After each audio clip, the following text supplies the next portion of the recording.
Paralysie dans les services publics à cause notamment du retard et l'absentéisme des travailleurs. Les responsables du département de la fonction publique ont effectué ce matin une visite surprise.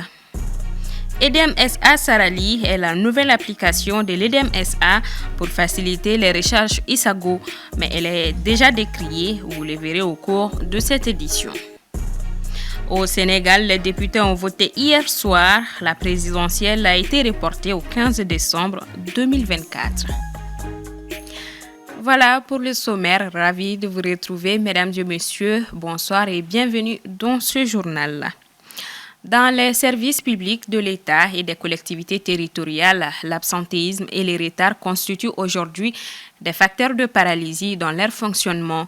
Devenus source de crise de confiance entre usagers et fonctionnaires, ces pratiques sont désormais dans le viseur des autorités en charge du travail et de la fonction publique. Soumaïla Fane s'est rendu ce matin à l'inspection régionale du travail où il a rencontré quelques responsables pour en parler.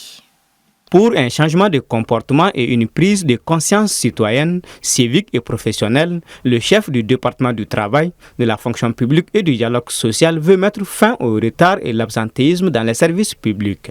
Une situation devenue de plus en plus préjudiciable aux intérêts des citoyens, les responsables de l'administration publique sont à pied d'œuvre service après service pour lutter contre ces pratiques. L'objectif de la visite n'est autre chose que de venir vérifier l'application effective de la circulaire 2024-005 de M. le ministre du Travail sur l'absentéisme, le relatif à l'absentéisme et le retard dans les services du travail, dans les services de façon générale.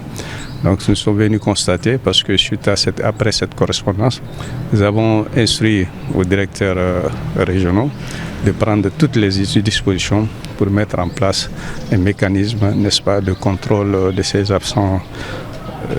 absences et retards. De son passage à l'inspection régionale du travail de Bamako, où il a effectué une visite inopineuse ce mardi à 7h30, certes la majorité des agents étaient sur place, mais dans quelques bureaux, manquaient des salariés. Bon, le constat dans l'ensemble, ça va. J'ai constaté dans la majorité des bureaux que nous avons visités, les travailleurs, les agents sont effectivement présents. Et cela est satisfaisant pour ceux qui sont en retard et qui s'absentent. Nous allons instruire au directeur de prendre des mesures pour leur adresser soit des demandes d'explication ou pour qu'ils justifient leur absence. Il sera des absences qui ne seront plus tolérées dorénavant. Heureusement qu'au niveau de mon service, la plupart des agents sont sur place. Ils n'ont d'ailleurs pas le choix. L'inspection du travail, c'est un service à part. Il est exceptionnel dans la mesure où nous ne pouvons même pas chômer parce que nous avons tellement de différents de travail, de conflits auxquels on doit faire face qu'on n'a pas le choix. Bon. Il y a certains agents qui ne sont pas encore là. Comme vous l'a dit monsieur le directeur national, nous allons prendre des mesures pour les rappeler à l'ordre, notamment en leur notifiant des demandes d'explication.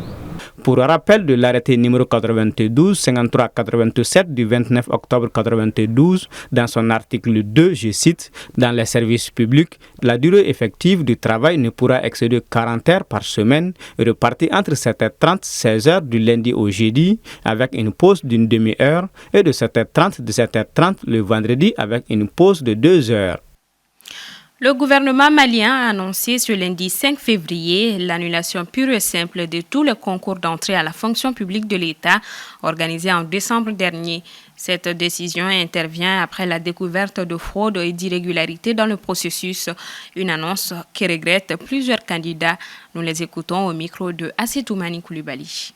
Ce sont plus de 64 000 candidats qui attendaient le résultat de la fonction publique de l'État.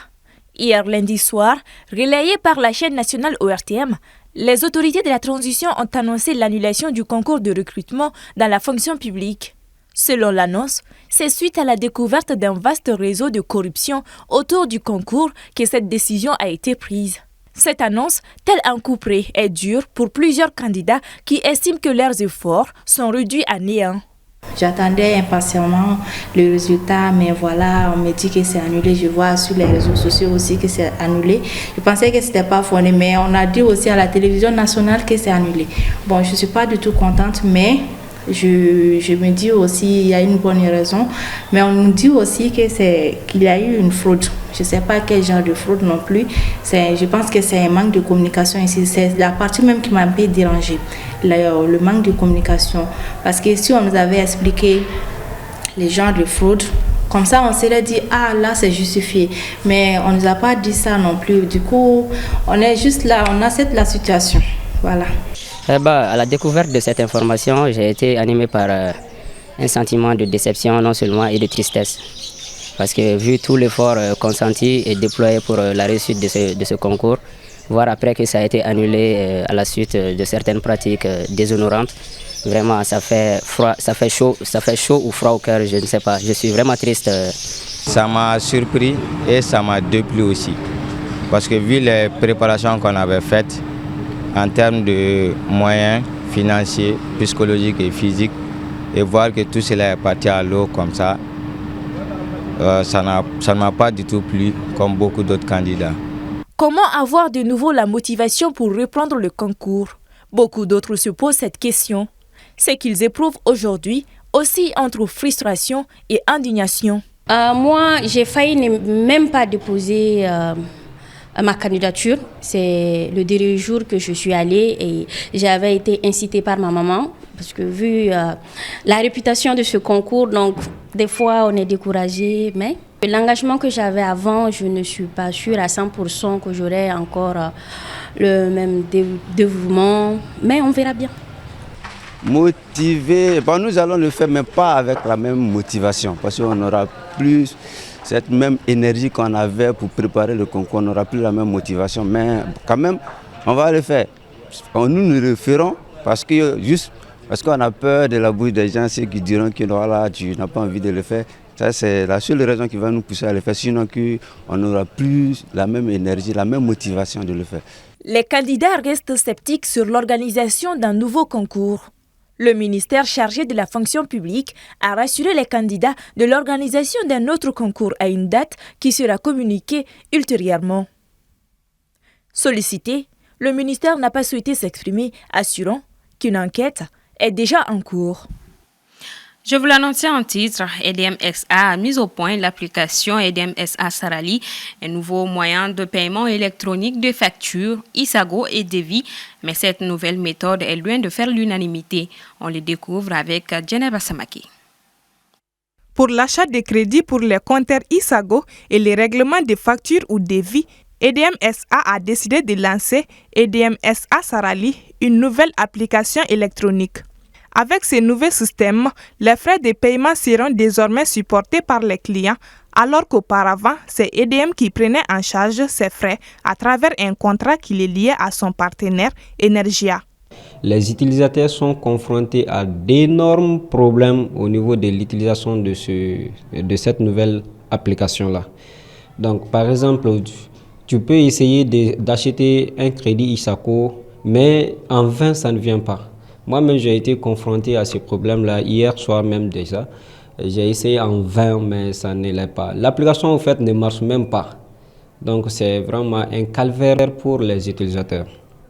Tout comme M. Fabien, beaucoup de clients de la société qui ont souhaité rester dans l'anonymat trouvent que cette innovation arrive à un moment inopportun et inapproprié à cause des coupures à répétition. En toute vérité, ce n'était pas le moment idéal pour pouvoir changer les moyens de paiement, vu que déjà les gens sont frustrés à cause des coupures intempestives. Voir encore que même s'il y a le peu de moments où nous avons le courant et qu'on a du mal aussi à recharger nos compteurs en ces temps-là, c'est compliqué.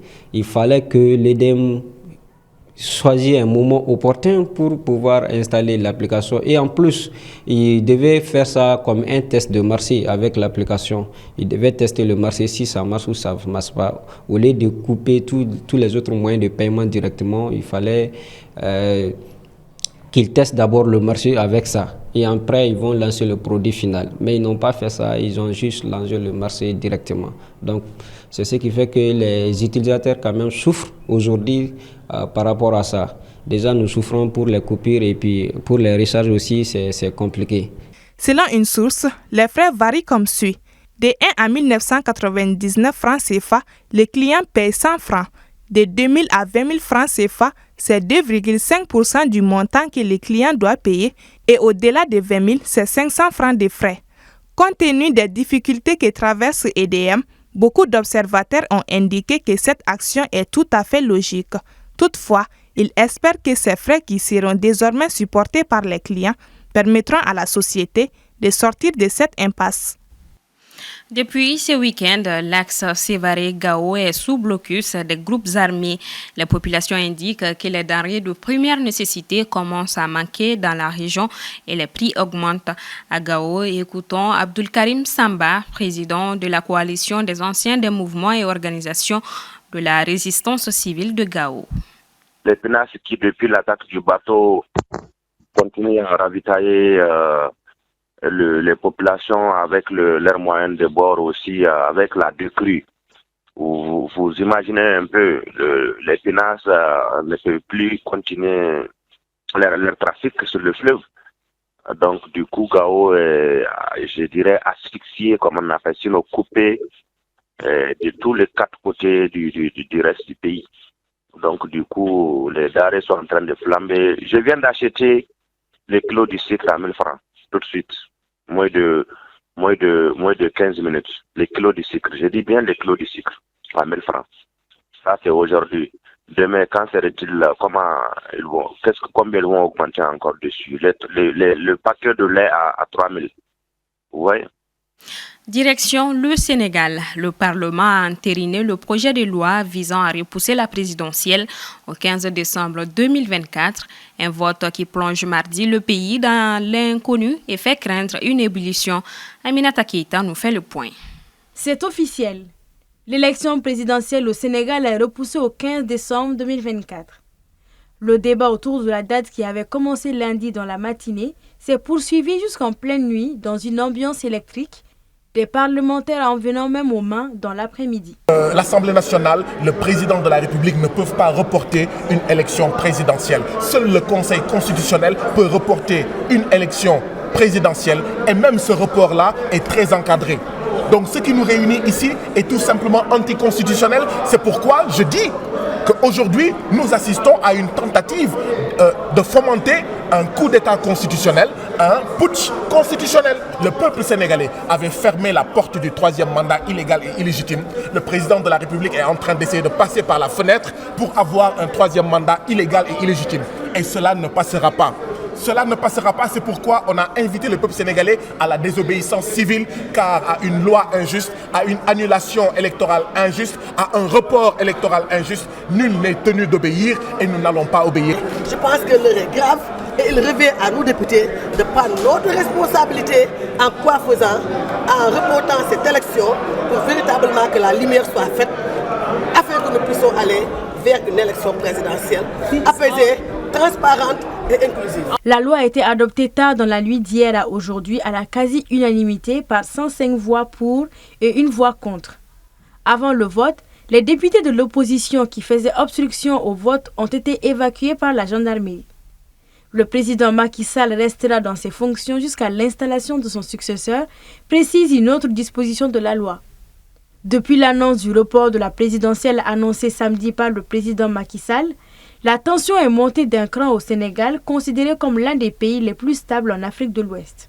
Et même au niveau de la majorité, aujourd'hui le candidat de la majorité, Amadou Ba pour ne pas le nommer, vous pouvez le retrouver à travers les vidéos. Plus d'une fois, il a dit qu'il faut qu'on respecte le calendrier électoral, qu'on organise des élections le 25 février 2024. Donc pour vous dire qu'aujourd'hui, cette idée de report, si vous faites un sondage au niveau du peuple sénégalais, ça n'entre que dans la tête de Macky Sall, dans la tête des députés de Wallo, c'est-à-dire du PDS et de certains membres du groupe parlementaire Benno.